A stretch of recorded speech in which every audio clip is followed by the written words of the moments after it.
let's look into our crystal ball and predict what the future holds for offshore wind energy. And for that, I'd like to ask the wonderful Antoine Robin to join me on stage. Good morning.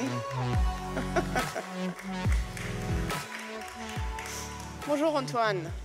Alors, toi, tu es le président et le fondateur du cabinet de conseil Gekosphère et aussi le fondateur de la fresque, pas la fraise de l'énergie. Tu vas nous parler du boom de l'énergie photovoltaïque pour aborder la question de savoir si nous pouvons nous attendre à un essor de l'éolien en mer prochainement. C'est ça? Absolument, merci Lisa et bonjour à toutes et tous. Alors j'ai la lourde tâche en seulement 10 minutes de vous faire prendre un peu de perspective et notamment peut-être en contre-pied de ce qui a pu être dit et souligné avec beaucoup de justesse d'ailleurs hier sur ce qu'on appelle vulgairement cette année le backlash. Vous savez qu'il y a beaucoup de mauvaises nouvelles qui peuvent nous interroger sur notre capacité, nous, citoyennes et citoyens du monde, à répondre aux gros enjeux sociaux et environnementaux du siècle, avec des soutiens politiques parfois qui manquent à l'appel, ou des incapacités à pouvoir financer les murs d'investissement de la transition énergétique. Donc, un peu par envie de provocation, mais surtout, en fait, et toujours avec des faits, revoir un peu en perspective quand même, non pas ces derniers mois, mais ces dernières années, voire ces dizaines d'années, et vous inviter quand même à comprendre ensemble que le monde change peut-être pas assez vite par rapport à l'urgence écologique, mais que le monde change et se transforme autour du vecteur énergétique. Simplement comme appui ici, et c'est pas les ONG mondiales ou la philanthropie qui le disent, c'est les grands décideurs publics et privés du monde qui font état évidemment, et peut-être d'ailleurs que la triste actualité internationale fait que le numéro 3 que vous voyez à gauche de la première colonne pourrait éventuellement monter numéro 2 ou numéro 1. Mais regardez sur les perspectives à moyen ou long terme, à quel point aujourd'hui je pense que la prise de conscience des élites ou des décideurs plus généralement va dans le sens d'une priorité accordée aux enjeux environnementaux. Ces dernières années, et d'ailleurs la fresque de l'énergie a contribué à ça, parmi évidemment beaucoup d'autres outils assez innovants, à faire comprendre en des temps records à quel point l'urgence climatique ou l'urgence écologique au sens large nécessitait de changer de modèle et de toucher au business model des entreprises. Aujourd'hui, je crois que, et avec tous les décideurs que je peux rencontrer dans ma vie de conseil, l'idée n'est plus d'essayer de voir si c'était le cas et s'il fallait y aller, mais plutôt le comment. Le pourquoi est aujourd'hui beaucoup plus mature qu'il y a encore 10 ans. Et les questions maintenant qui s'opèrent, c'est comment on y va et est-ce qu'il faut transformer ou pas son business model et si oui, de quelle manière et avec quelle rapidité. Donc vous voyez et vous connaissez sans doute ces grands fondamentaux des stratégies climatiques ou des stratégies environnementales qui structurent les politiques des pays ou les politiques ou les stratégies des entreprises. Ce sont ces deux piliers que vous voyez à l'écran. C'est très classique, c'est comment on baisse ses émissions et comment on s'adapte à la réalité du dérèglement climatique qui est là et qui va ne faire que s'amplifier ces prochaines décennies. N'en voulez pas aux messagers, c'est la réalité des faits, c'est la réalité de la science qui nous le dit. Il va falloir évidemment tenter de baisser autant que faire se peut les émissions de gaz à effet de serre pour baisser l'impact probable du dérèglement climatique et tout autant aussi, en même temps, sans s'opposer évidemment, s'adapter à la réalité de ces changements et notamment aux événements extrêmes. D'autres chantiers apparaissent comme étant extrêmement structurants dans les stratégies des entreprises depuis plusieurs années. Il y a évidemment des ruptures de business model avec des enjeux de diversification d'activités en prenant appui sur ces savoir-faire et ces technologies. Je prends par exemple un point qu'on connaît bien ici dans un salon comme Synergie, c'est le pouvoir technologique et le pouvoir d'investissement de l'industrie pétrolière et gazière offshore au service du développement de l'éolien en mer ou des énergies marines renouvelables plus généralement. Il y a évidemment énormément de savoir-faire et de complexité technique et c'est un ingénieur qui vous parle qui a énormément travaillé sur la robotique sous-marine et sur la capacité aujourd'hui des techniques et des technologies à pouvoir extraire des huiles et des gaz à plus de 3000 mètres sous l'eau. Comment mettre ce savoir-faire-là au service de la transition écologique et du développement accéléré de l'éolien en mer? C'est sans doute une très belle question à se poser et à continuer à se poser quand on travaille dans le pétrole.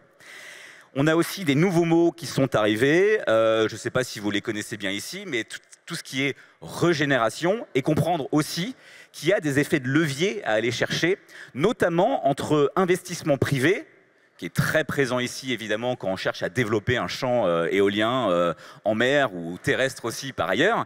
Et le fait, notamment dans les stratégies d'adaptation, qu'il va falloir aussi financer de l'adaptation, et notamment de la protection du trait de côte ou sur les éoliennes terrestres, des nouvelles manières de construire les territoires ruraux et s'adapter aux risques d'inondation ou autres.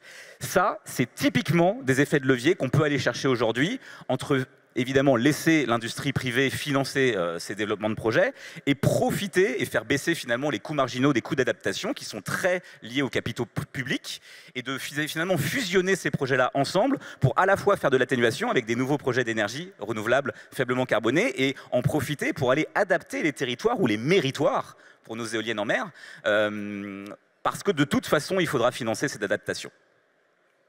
Donc une fois qu'on a dit ça, moi, je vais vous parler d'autre chose. Et peut-être que c'est un terme que vous n'avez pas forcément qualifié d'importance première dans vos explorations de stratégie d'entreprise ou d'investissement, mais je ne vais pas vous parler de risque d'adaptation, je vais vous parler de risque de transition. Les risques de transition, ce n'est pas comment on gère les risques physiques liés au dérèglement climatique et aux événements extrêmes et comment ça peut impacter vos bases et vos actifs. Non, c'est plutôt de se poser la question en mode stress test, et si le monde continue à accélérer sa volonté d'aller chercher les trajectoires compatibles avec l'accord de Paris, qui a cette année 10 ans, je vous le rappelle, il a été signé en 2015, et il renvoie à la nécessité de stabiliser les températures du réchauffement climatique autour de plus 1,5 degré par rapport à l'ère pré-industrielle. Et ça nécessite d'aller chercher une neutralité carbone mondiale à horizon 2050. En un temps aussi court que 25 ans, c'est une transformation excessivement rapide de l'économie mondiale et du système énergétique. Et donc, aujourd'hui, il est tout à fait intéressant, et notamment au sein de la filière qui est représentée ici, de s'intéresser à la fois aux risques de transition, mais aussi aux opportunités de transition, et si les courbes de baisse des émissions de gaz à effet de serre se renforcent, comme elles se sont renforcées ces dernières années, mais vont accélérer encore ces prochaines années. Je sais que ce n'est pas dans l'air du temps de le regarder comme ça, mais c'est intéressant de se poser la question, et si le monde décide de renforcer ses trajectoires, qu'est-ce qui m'arrive à moi dans mon business model, à la fois en risque et en opportunité? Il y a un peu plus de 20 ans, je prenais conscience, à titre personnel, en tant que citoyen, de la gravité du sujet du dérèglement climatique et des enjeux s'y référant, notamment dans le monde de l'entreprise.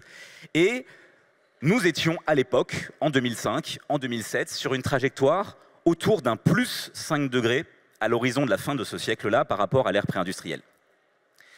Je ne vous fais pas, parce que je n'ai pas le temps aujourd'hui, à quel point un plus 5 degrés en seulement 200 ans est quelque chose qui modifie profondément la physionomie de la biosphère. C'est déjà arrivé sur Terre en passant, mais plutôt en plusieurs dizaines, voire centaines de milliers d'années, pour ne pas dire millions d'années. Et ici, seulement en 200 ans, je vous laisse imaginer le désastre que ça peut avoir, notamment sur le vivant dont nous faisons partie.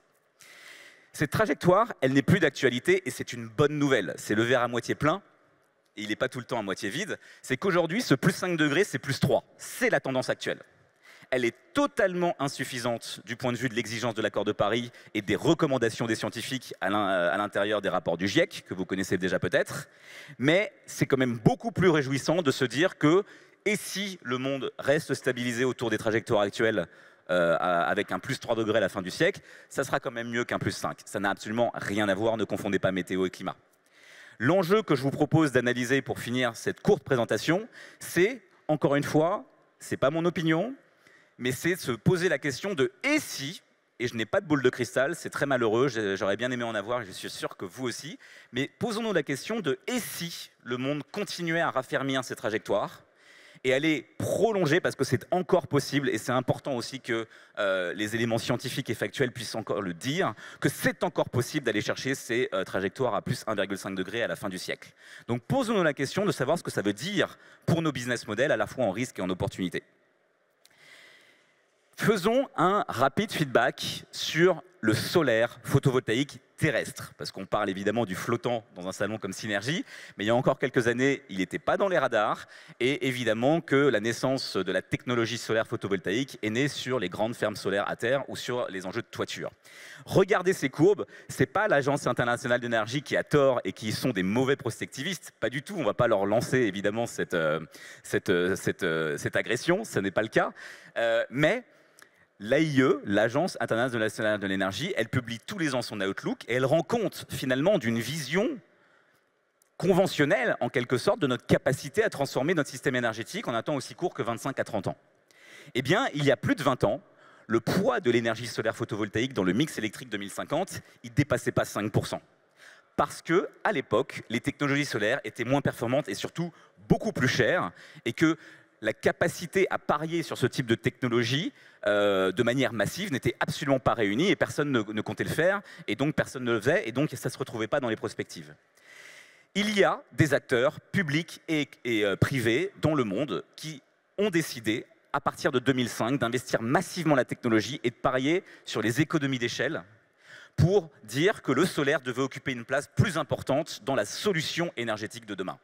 Je fais référence principalement au gouvernement chinois et à un certain nombre d'industriels chinois qui, après avoir travaillé avec des Européens et des Japonais d'ailleurs qui détenaient les technologies historiques du photovoltaïque, ont commencé à mettre en place des économies d'échelle absolument redoutables et ont incité finalement l'AIE tous les ans depuis 20 ans à revoir à la hausse les perspectives de développement du solaire dans le monde. Quelques pourcents dans le mix électrique 2050 il y a 20 ans. La dernière projection, si vous la connaissez, de l'AIE fin 2024 sur le solaire photovoltaïque pour le mix électrique 2050, c'est plus de 40%.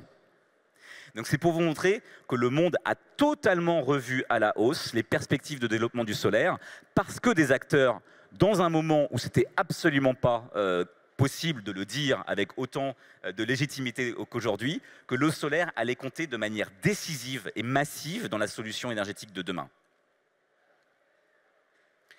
Donc voilà ce que je voulais interroger et finir en posant des questions finalement avant que vous puissiez continuer dans la suite des tables rondes. C'est, nous sommes en backlash? Oui, très certainement.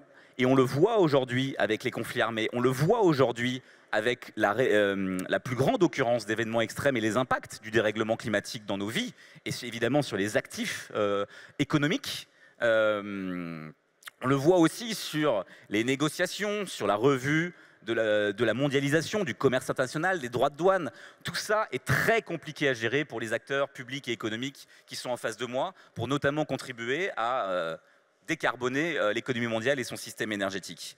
Mais sachons aussi regarder le verre à demi-plein et sachons aussi oser, comme certains ont pu le faire il y a 15 ans sur des technologies qui étaient jugées beaucoup trop chères pour être des solutions crédibles, parce qu'aujourd'hui, si vous, sur 100 € qui est investi dans des nouveaux systèmes de production électrique, eh bien 80%, 80 € sur ces 100 € sont dédiés à l'installation de nouveaux systèmes électriques renouvelables.